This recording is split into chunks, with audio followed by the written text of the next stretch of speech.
3월 17일 금요일 사무엘상 24장 1절로 15절까지 말씀입니다.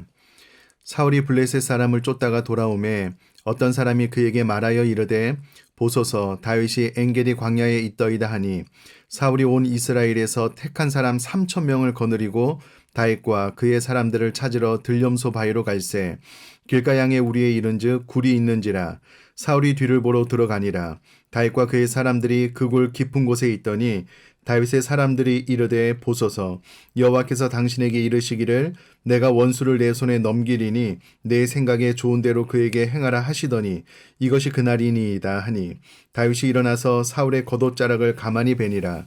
그리한 후에 사울의 옷자락 뱀으로 말미암아 다윗의 마음에 찔려 자기 사람들에게 이르되 내가 손을 들어 여호와의 기름 부음을 받은 내 주를 치는 것은 여호와께서 금하시는 것이니 그는 여호와의 기름 부음을 받은 자가 됨이니라 하고 다윗이 이 말로 자기 사람들을 금하여 사울을 해하지 못하게 하니라.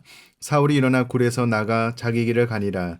그 후에 다윗도 일어나 굴에서 나가 사울의 뒤에서 외쳐 이르되 내 주 왕이여 하매 사울이 돌아보는지라. 다윗이 땅에 엎드려 절하고 다윗이 사울에게 이르되 보소서 다윗이 왕을 해하려 한다고 하는 사람들의 말을 왕은 어찌하여 들으시나이까. 오늘 여호와께서 굴에서 왕을 내 손에 넘기신 것을 왕이 아셨을 것이니이다. 어떤 사람이 나를 권하여 왕을 죽이라 하였으나 내가 왕을 아껴 말하기를 나는 내 손을 들어 내 주를 해하지 아니하리니 그는 여호와의 기름 부음을 받은 자이기 때문이라 하였나이다.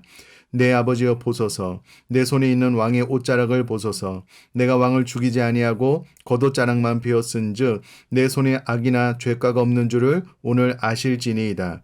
왕은 내 생명을 찾아 헤아려 하시나 나는 왕에게 범죄한 일이 없나이다. 여호와께서 나와 왕 사이를 판단하사 여호와께서 나를 위하여 왕에게 보복하시려니와 내 손으로는 왕을 해하지 않겠나이다. 옛 속담에 말하기를 악은 악인에게서 난다 하였으니 내 손이 왕을 해하지 아니하리이다. 이스라엘 왕이 누구를 따라 나왔으며 누구의 뒤를 쫓나이까. 죽은 개나 벼룩을 쫓음이니이다. 그런즉 여호와께서 재판장이 되어 나와 왕 사이에 심판하사 나의 사정을 살펴 억울함을 풀어주시고 나를 왕의 손에서 건지시기를 원하나이다 하니라. 아멘. 오늘 본문의 말씀은 다윗이 사울을 죽일 기회가 2번 있었는데 사울을 살려준 2번의 사건 중에 첫 번째 엔게디에서의 사건을 이야기를 해주고 있습니다. 1절에 보니까 사울이 블레셋 사람을 쫓다가 돌아오고 난 이후에 어떤 사람의 말을 듣고 다윗이 엔게디 광야에 있다라는 말대로 사울이 온 이스라엘에서 택한 사람 3,000명을 데리고 다윗을 잡으려고 찾아가게 됩니다. 2절에 보니 이스라엘에서 택한 사람 3,000명이다라고 기록된 것을 통해서 아마도 온 이스라엘에서 택한 정예부대 3,000명을 데리고 다윗을 잡으러 왔다라는 것을 알 수가 있습니다. 그런데 또 3절에 보니 길가양에 우리에 이르렀을 때에 굴이 있는데 사울이 뒤를 보러 들어갔다라고 기록이 되어져 있는데요. 뒤를 보러 들어갔다라는 말은 사울이 급한 용무가 있어서 볼 일이 있어서 들어갔다라는 말이 되고요. 그곳에 들어가서 아마도 피곤함을 이기지 못해서 잠깐 잠을 청했던 것 같습니다.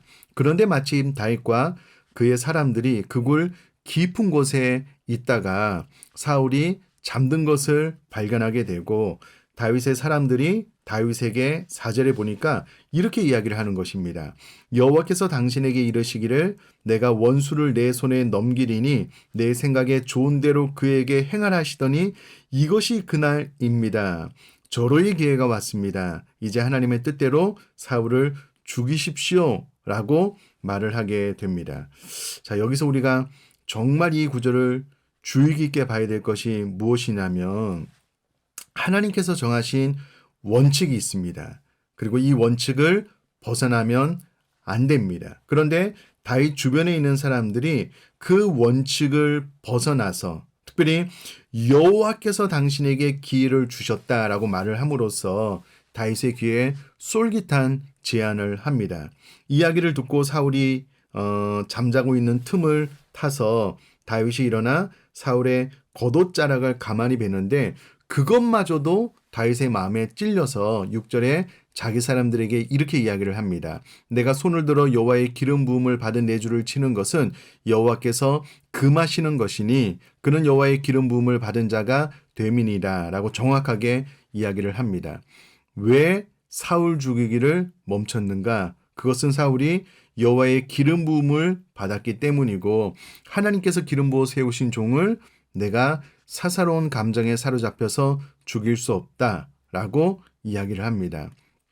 이 고백이 정말 중요한 것이 무엇이냐면 일단은 하나님께서 기름 부으신 자를 다윗이 죽이지 않는다는 말을 통해서 하나님을 존중하게 여긴다라는 것을 표현을 하고 있고요. 두 번째는 타인을 존중히 여김으로 훗날 다윗도 존중히 여김을 받게 되므로 이 결정과 선택은 아주 귀한 선택이었고 하나님의 뜻에 합한 선택이었습니다. 이곳에서 자칫 다윗이 본인의 마음대로 사울을 죽였다면 이스라엘의 역대 왕 가운데 반란을 통해서 죽은 왕들이 있거든요. 자신도 훗날 얼마든지 이렇게 될 수 있기 때문에 그는 자기 사람들에게 내가 손을 들어 여호와의 기름 부음을 받은 내 주를 치는 것은 여호와께서 금하신 것이다 라고 분명히 전달을 함으로써 하나님도 존중하고 타인도 존중하게 되므로 하나님께서는 하나님을 존중히 여기는 자를 내가 존중히 여기겠다라고 말씀하심으로 다윗이 하나님께 존중을 받고 타인을 존중함으로 또 다윗의 주변에 있는 사람들에게 훗날 존중을 받는 다윗의 삶임을 보게 됩니다. 자, 우리가 여기서 중요한 것은요. 절대 원칙을 벗어난 선택을 하면 안 된다. 그것이 눈앞에 보기에 마치 하나님께서 허락하신 절호의 찬스처럼 보인다라고 할지라도 그 원칙을 벗어난 선택은 절대적으로 잘못된 선택인데 이것을 다윗이 오늘 잘 분별하게 되므로 훗날 그가 하나님 앞에 복받는 사람에게도 인정받는 왕이 되었다라는 것을 오늘 본문을 통해서 볼 수가 있습니다. 사랑하는 성도님들, 오늘 이 말씀이 중요한 것은요. 우리도 이 땅을 살아가는 동안에 하나님께서 우리에게 허락하신 원칙들이 있습니다. 말씀의 원리들이 있습니다. 그런데 때로 우리 인생이 너무 고달프고 힘들다 보면 그 원칙에서 벗어나 마치 하나님께서 우리에게 기회를 주신 것과 같은 마음이 흔들리는 그런 경우를 보게 되는데 그때에 반드시 오늘 말씀을 기억하면서 나는 하나님의 뜻, 하나님께서 정하신 원칙을 벗어나는 선택은 결단코 하지 않겠다라고 생각을 하시고 혹 주변에서 우리에게 쏠깃한 어떤 제안을 한다라고 하더라도 철저하게 하나님 앞에 묻고 하나님의 원칙을 따져서 그 원칙대로 결정하고 선택하는 저와 우리 사랑하는 성도님 될 수 있기를 주님의 이름으로 부탁드립니다. 그러면 훗날 다윗의 나라가 부강했고 하나님과 사람 앞에 존중을 받았던 다윗의 삶임을 기억할 때 우리도 하나님께도 주변의 사람들에게도 존중받는 자로서의 삶을 살아갈 수 있음을 본문을 통해서 마음속에 새겨 이 한 가지 교훈을 잘 실천에 옮길 수 있는 저 우리 사랑하는 성도님 될 수 있기를 주님의 이름으로 축복합니다. 살아계신 하나님 아버지, 다윗 주변에 있는 사람들은 하나님께서 허락하신 기회입니다. 사울을 죽일 수 있는 절호의 찬스입니다라고 말을 했지만 다윗은 하나님께서 기름 부음 받은 자를 내가 죽일 수 없다. 이 원칙을 벗어난 선택을 하지 않는 지혜를 보였습니다. 이로 말미암아 다윗은 하나님께도 존중을 받고 훗날 사람들에게도 정말 절대 존중을 받는 이스라엘의 왕이 된 것을 기억할 때에 저 우리 사랑하는 성도님들 어떤 귀가 쏠깃한 제안 앞에서라도 그 판단 앞에 하나님께서 정하신 원칙을 기억하고 그 원칙에 준하는 선택만을 해나갈 수 있는 은혜를 허락하여 주옵소서. 그래 우리들의 기나긴 인생 가운데 하나님과 사람 앞에 반드시 존중받는 신앙생활 될 수 있도록 역사하여 주옵소서. 감사드리며 예수님의 이름으로 기도드립니다. 아멘.